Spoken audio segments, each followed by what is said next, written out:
반갑습니다. 말씀으로 하루를 여는 주님의 백성들을 예수님의 이름으로 축복합니다. 2023년 9월 23일 토요일 오늘 주신 말씀은 열왕기상 8장 33절부터 43절까지입니다.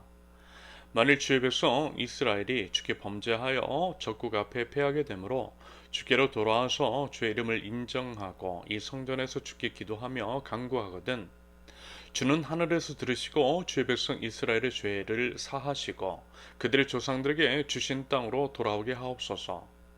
만일 그들이 주께 범죄함으로 말미암아 하늘이 닫히고 비가 없어서 주께 벌을 받을 때에 이곳을 향하여 기도하며 주의 이름을 찬양하고 그들의 죄에서 떠나거든 주는 하늘에서 들으사 주의 종들과 주의 백성 이스라엘의 죄를 사하시고 그들이 마땅히 행할 선한 길을 가르쳐 주시오며 주의 백성에게 기업으로 주신 주의 땅의 비를 내리시옵소서. 만일 이 땅에 기근이나 전염병이 있거나 곡식이 시들거나 깐부기가 나거나 메뚜기나 황충이 나거나 적국이 와서 성읍을 애워싸거나 무슨 재앙이나 무슨 질병이 있든지 막론하고 한 사람이나 혹 주의 온 백성 이스라엘이 다 각각 자기의 마음의 재앙을 깨닫고 이 성전을 향하여 손을 펴고 무슨 기도나 무슨 간구를 하거든 주는 계신 곳 하늘에서 들으시고 사하시며 각 사람의 마음을 아시오니 그들의 모든 행위대로 행하사 갚으시옵소서. 주만 홀로 사람의 마음을 다 아심이니이다. 그리하시면 그들이 주께서 우리 조상들에게 주신 땅에서 사는 동안에 항상 주를 경외하리이다.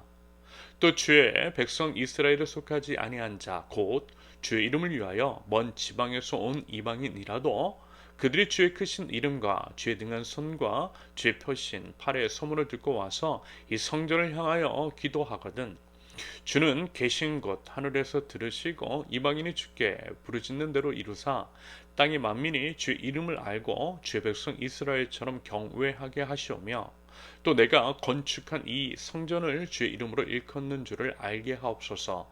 아멘. 요지는 솔로몬의 기도입니다. 어제부터 오늘 그리고 내일까지 솔로몬의 성전 봉헌과 함께 성전에서 하나님께 기도할 때에 응답해 주시라는 간구를 올려드리고 있는 장면입니다. 특별히 성전을 봉헌했으니 성전이라고 하는 상징, 하나님의 임재를 상징하는 성전을 바라보며 기도할 때 우리 하나님께서 응답해 주시라는 간구인 거죠. 그러면서요, 이제 이런 말씀을 드렸어요. 반복해서 말씀을 드리지만 우리가 하나님을 제대로 알고 바른 신앙인의 삶을 살아가기 위해 꼭 염두에 두어야 할 사안입니다. 그것은요, 과거처럼 지금 이제 솔로몬의 시대와 같이 성전 중심, 예배당 중심의 신앙생활을 탈피해야 한다라는 것입니다. 오히려 진정한 성전은 우리의 몸, 모든 믿는 자들에게 내주하시는 성령님이 계신 우리의 몸이 진정한 성전이라고 그랬습니다.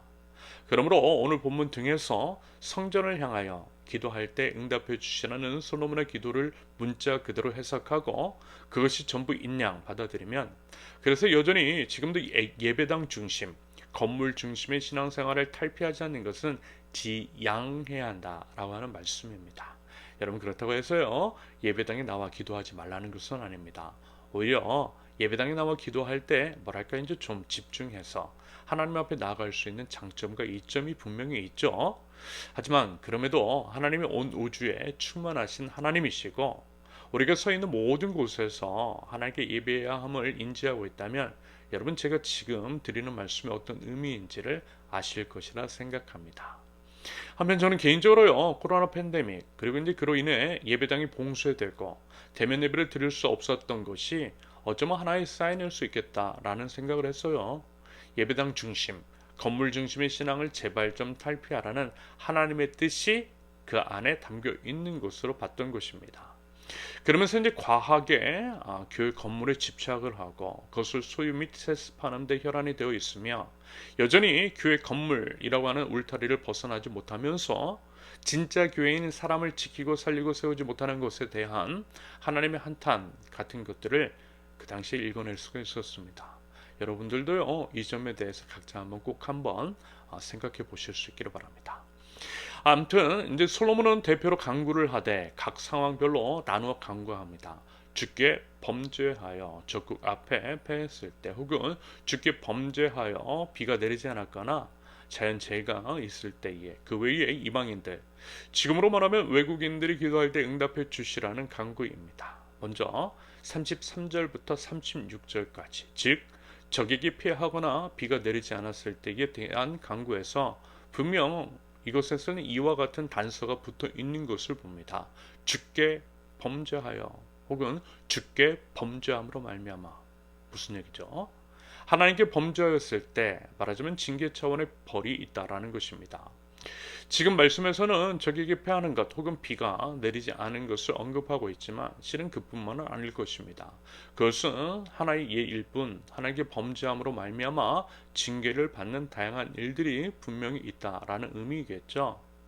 그럴 때 취해야 할 다른 바른 당인 태도는 당연히 하나님 앞에서 나와서 간구하고 죄 용서를 구하는 것, 바로 그것입니다. 그럴 때에 하나님께서 외면하지 마시고 응답해 주시라는 간구인 거죠. 죄에 대한 인식 및 인정, 죄 고백 및 회개, 그럴 때에 용서를 구하는 솔로몬의 기도는 결국 이런 게 아닐까 싶습니다. 결국 거룩이겠죠. 거룩한 하나님 나라 백성으로서 거룩을 추구하는 것이 마땅하고요. 하나님 앞에서 거룩한 백성이 되겠다라고 하는 마음가짐, 바로 그것이 내포되어 있는 것입니다. 그러므로 이러한 기도는 응답의 초점이 맞춰져 있는 것이라기보다는 거룩의 삶에 대한 다짐 같은 것으로 이해할 수 있지 않을까 싶은 거죠. 그래서 이제 정말 그렇다라고 한다면 역시 솔로몬은 하나님 중심적인 기도를 드렸다라고 하는 것. 하나님께 어떠한 복을 구하기보다는 먼저 하나님 나라 백성으로서 거룩을 위해 힘쓰겠다라고 하는 다짐을 표현하고 있는 것으로 보여집니다. 기도자의 바른 자세인 거죠. 그러므로 여러분, 우리도요, 우리의 복을 먼저 구하기보다는 하나님 앞에 정결하고 거룩한 하나님 나라 백성으로 설 수 있기를 바랍니다. 그것이 우리 믿는 자의 바른 태도이고요. 그러할 때에 이 모든 것들을 더해 주시는 우리 하나님의 은혜를 경험하게 될 줄로 믿습니다. 37절에서 40절까지는 기근이나 전염병, 병충해와 같은 자연재해가 일어날 때의 기도입니다. 이것은 마치 코로나 팬데믹이라든지 최근 이제 전 세계적으로 일어나고 있는 지진, 홍수, 가뭄 같은 자연재해가 생각이 나는데요.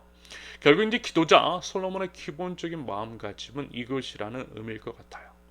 인간의 힘과 능력과 지혜를 넘어서는 자연재해, 그마저도 하나님의 손에 달려있다라는 거죠. 다시 말해서 온 우주의 왕이신 하나님, 온 땅의 주인이신 주님을 인정하는 솔로몬의 신앙 고백을 담은 기도라 할 수 있겠습니다. 그렇다면 여러분, 우리는요, 과연 이 믿음이 있습니까? 하나님이 온 땅의 주인이시라고 하는 믿음, 온 우주의 왕이시라는 믿음, 모든 것들은 왕이시고 주인이신 하나님께 달려있다라고 하는 믿음. 여러분 부디어 그 믿음 가지고 더욱더 하나님 앞에 나와 힘써 간구할 줄 아는 저와 여러분들을 이실 수 있기를 바랍니다. 그러면서 중요한 것이 있어요. 특별히 요즘 일어나는 자연재해 양상을 볼 때 인재, 즉 그 원인이 사람에게 있는 것이 자주 목격이 되는 것을 여러분들 다들 인지하고 계실 것입니다. 기후위기도 그렇고요. 자연재해로 인한 여러 피해도 그렇고 결국 사람 때문이라는 거예요. 우리의 탐욕, 우리 죄 때문인 경우가 대부분이라는 것입니다. 여러분 그런다고 할 때 우리 기도가 만약에 진정성이 있으려면 우리의 탐욕적이고 약탈적인 습관 또한 바꿔야 하지 않을까요? 플라스틱 빨대 하나 안 쓴다고 나 하나 이런 것들을 한다고 뭐가 달라지겠어? 이런 것이 아니라 나부터, 우리부터 텀블러나 장바구니를 가지고 다니는 실천을 해나가는 것이 중요하다라는 말씀입니다. 기후위기 시대에 의미 있는 삶의 실천으로 기도를 올려드리는 저와 여러분들이 되실 수 있기를 바랍니다. 마지막으로 41절 이하에서는 이방인들이 간구할 때에도 응답해 주시라는 간구입니다. 이게 이제 참 특별하게 느껴지는데요. 유대민족 자체가 상당히 배타적이기 때문입니다. 이런 이유로 이방인들에 대해서 상당히 차별적이고 배제, 소외폭력을 일삼는 내용들이 심심치 않게 등장하고 있다는 거예요. 그런데요, 이런 것들과는 반대로 이와 같은 식의 표현, 즉 이방인이라 해서 특별히 차별하지 않는 점도 분명 성경 곳곳에 드러나고 있다는 것입니다. 그것은 결국 하나님이 차별이 없으신 하나님이시기 때문이죠. 그러므로 유대인들이 이방인들에 대해서 배타적이고 차별적인 모습을 보였던 것은 하나님이 배타적이시고 차별적이셔서가 아니라 유대인들이 어리석고 그들이 오히려 하나님의 뜻을 왜곡해서 그랬던 것이라 할 수 있겠습니다. 여러분, 하나님은요 결코 차별하지 않으십니다. 여러분, 예수님 보세요. 예수님이 그러셨잖아요. 예수님이 그 본을 보여주셨습니다. 차별 없는 구원을 베푸셨어요. 예수님은요 그 당시 소외된 계층, 차별, 배제, 소외, 폭력의 대상이 되었던 사람들의 친구가 되어 주셨던 것은 바로 그 때문이었습니다. 하나님이 말하자면 그러한 분이시고 하나님의 나라와 그와 같은 곳이기 때문입니다. 결코 차별이 없고 차별이 없는 하나님의 나라. 여러분, 하나님 나라 백성 우리에게도 부디 그와 같은 삶의 태도가 있을 수 있기를 바랍니다. 사람이 사람이라고 하는 이유 하나만으로 존중받고 인정받는 사회. 서로의 모습 속에서 하나님의 형상을 발견하고 하나님처럼 대하는 아름다운 하나님의 나라, 우리가 꿈꾸는 하나님의 나라가 바로 그런 곳인 줄로 믿습니다. 바라기는 그 하나님 나라를 이루어갈 줄 아는 하나님 나라 백성들, 저와 여러분들 모든 사람을 차별 없이 존중하고 배려할 줄 아는 우리 세우는교회 모든 성도들 될 수 있기를 예수님의 이름으로 축원합니다. 함께 기도합니다. 왕이신 여호와 하나님, 거룩하신 주님께 거룩한 삶과 정결한 태도로 우리 주 예수 그리스도의 보혈을 의지하며 나아갑니다. 모든 죄악 벗어버리고 저희 모든 선한 행실을 통하여서 하나님께 영광을 올려드리는 하나님 나라 백성 되게 하옵소서. 하나님은 차별이 없으신 공평하신 주님이신 줄로 믿습니다. 우리 주 예수 그리스도의 본을 따라 모든 사람을 존귀하게 여기며 수혜받는 자의 친구가 되게 하여 주시옵소서. 아울러 이 땅의 모든 차별과 부정, 불의에 맞서서 싸워 아름다운 하나님의 나라의 가치를 이 땅 가운데 세워나가는 힘과 용기와 믿음을 저희들에게 허락하여 주시옵소서. 예수님의 이름으로 기도합니다. 아멘. 하나님께서 오늘 주신 말씀과 각자의 기도 제목을 놓고 우리 잠시 기도하겠습니다.